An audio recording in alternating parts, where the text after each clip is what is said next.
មើលតំណងគួរចង់ញ៉ាំអត់បងប្អូនមកមុខនេះញ៉ាំនឹងជក់មាត់ហ្មងចារសជាតិវិញគឺផ្អែមប្រៃ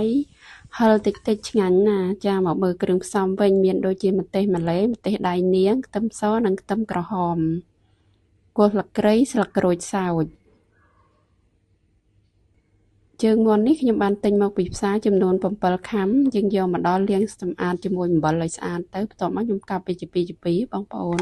ចាឥឡូវយើងចាប់ផ្ដើមមកបុកគ្រឿងរបស់យើងម្ដងគ្រឿងនេះខ្ញុំបុកឲ្យម៉ត់ពេកទេបងប្អូនពេលណាម៉ត់ពេកយើងឆាទៅអត់បានពណ៌ស្អាតទេបងប្អូនឥឡូវចាប់ផ្ដើមដាំទឹកឲ្យពុះដាក់អំបិលមួយចុងស្លាបព្រាដាក់គល់ស្លឹកគ្រៃស្លឹកក្រូចរបស់យើងចូលដើម្បីស្រុះជើងមាន់យើងឲ្យឆ្អិនណាបងប្អូនការស្រុះនេះខ្ញុំប្រើរយៈពេលប្រហែលជា10នាទីបន្ទាប់ពីស្រុះឆ្អិនហើយនេះខ្ញុំដួសយកមកសម្អាតជាមួយទឹកជាយើងម្សៅទៀតចាមុននឹងខ្ញុំយកទៅចម្អិនចាឥឡូវចាប់ផ្ដើមចម្អិនទាំងអស់គ្នាចាខ្ញុំដាក់ប្រេងឆាយើងចូលដាក់គ្រឿងដែលយើងបានបុកមុនហ្នឹងចូលឲ្យកូរគ្រឿងនេះឲ្យឡើងក្លិនឈ្ងុយសិនបន្ទាប់មកដាក់ស្ករត្នោតរបស់យើងចូលចាហើយបន្ទាប់មកថែមទឹកប្រេងខ្យង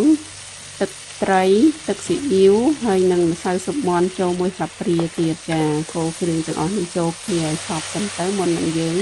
ដាក់ជើងមាន់របស់យើងចូលបងប្អូនអើយគាត់ទៅថាកូរគ្រឿងទាំងអស់នេះក្លិនឡើងឈ្ងុយឈ្ងុយពេញផ្ទះហ្មងតំណងមែនតើបងប្អូននៅរសជាតិវិញគឺអែមហ្មងចាមកមុខនេះបានញ៉ាំជាមួយបាយក្តៅឬបាយកកអីបងប្អូនជាមួយបោះជាក់អីអែមហ្មងបងប្អូនញ៉ាំលលិតដៃដល់ទឹកចុងក្រោយហ្មងចាឥឡូវឆ្អិនហើយនឹងខ្ញុំចាប់ផ្ដើមដួសបង្ហាញបងប្អូនរសជាតិយើងធ្វើកុំឲ្យប្រៃបងប្អូនយករសជាតិផ្អែមប្រៃហឹរតិចឆ្ងាញ់មែន